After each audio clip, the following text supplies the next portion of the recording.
the 19th of March, 2024.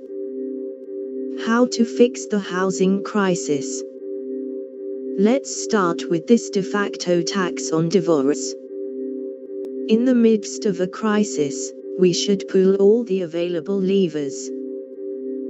That means abolishing stamp duty should be on the agenda.